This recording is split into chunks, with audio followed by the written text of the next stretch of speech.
அம்பாறை பன்முக நகர மண்டப திட்டத்திற்காக அரசாங்கம் ஒதுக்கியுள்ள தொகை 1744.85 மில்லியன் ரூபாவாகும். நவீன தொழில்நுட்பத்துடனான திரையரங்கு, வர்த்தக வளாகம், அலுவலக வளாகம் மற்றும் பெரிய அளவிலான வாகன நிறுத்துமிடம் ஆகியன இந்த பன்முக கட்டிட வளாகத்தில் உள்ளடக்கப்பட்டுள்ளன. இந்த கட்டுமான பணிகளை 2028 ஆண்டு டிசம்பர் மாதம் 31ஆம் தேதி அளவில் நிறைவு செய்ய திட்டமிடப்பட்டுள்ளது. இதேவேளை அம்பாறை மாவட்ட ஒருங்கிணைப்பு குழு கூட்டம் இன்று பிற்பகல் ஜனாதிபதி தலைமையில் நடைபெற்றது. 2016 ஆண்டில் இருந்து ஒலிவில்லில் இருந்து கல்முனை வரை 16 கிலோமீட்டர் தூரத்திற்கு கடல் அரிப்பு அதிகரித்துள்ளது. தற்போது 8 கிலோமீட்டர் தூரத்திற்கு பாதுகாக்கப்பட்டுள்ளது. இவை அனைத்தும் அந்த ஒலிவில் துறைமுகத்துடனே பிரச்சனை பெரிதானது.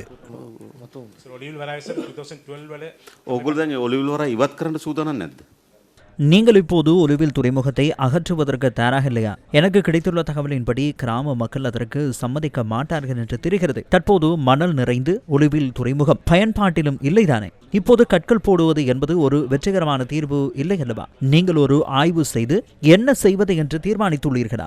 இப்போது நாம் கற்பாறைகளை போடும்போது 16 கிலோமீட்டர் தூரத்தில் தான் அந்த அரிப்பு உள்ளது என்று தெரிவு செய்கின்றோம். நாம் 8 கிலோமீட்டருக்கு கற்களை போடுகின்றோம். போட்ட பிறகு அரிப்பு மீதமுள்ள 8 கிலோமீட்டரிலா உள்ளது அல்லது அதைவிட அதிகமாக ஏற்பட்டுள்ளதா? ஏனென்றால் மிகவும் பெருமதிமிக்க தென்னந்தோட்டங்கள் அழிந்து போயிருந்ததை நாம் கண்டோம். அதன் பிறகு சில வீடுகளும் அழிந்து போயிருந்தன. இது ஒரு முடிவுக்கு வர வேண்டும். நீங்கள் இது தொடர்பில் ஆராயுங்கள். இதற்கு இருக்கும் ஒரே தீர்வு துறைமுகத்தை அகற்றுவதுதான் என்றால் அதனை கூறுங்கள். இல்லாவிட்டால் நாம் என்ன செய்வது? அது தொடர்பில் ஆராயுங்கள்.